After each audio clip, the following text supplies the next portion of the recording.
এবং তাদের মাধ্যমে স্ত্রীকে বোঝানোর চেষ্টা করতে হবে।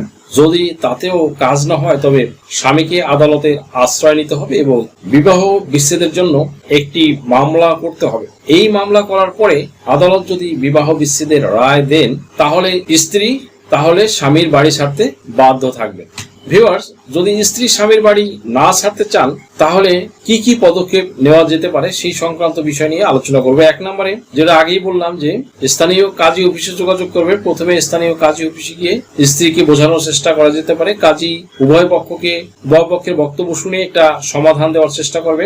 2 নম্বরে আইনি নোটিশ পাঠানো। যদি কাজী অফিসে মীমাংসা না হয় তাহলে স্ত্রীকে একটি আইনি নোটিশ পাঠানো যেতে পারে। এই নোটিশে স্ত্রীকে নির্দিষ্ট সময়ের মধ্যে বাড়ি ছাড়ার জন্য বলা হবে। আপনি কি কাবিননামা বা নিকানামা ইংরেজিতে অনুবাদ করে নোটারি করতে চান? ম্যারেজ সার্টিফিকেট ইংরেজি অনুবাদ সহ নোটারি প্রয়োজন? তাছাড়াও যে কোনো প্রকার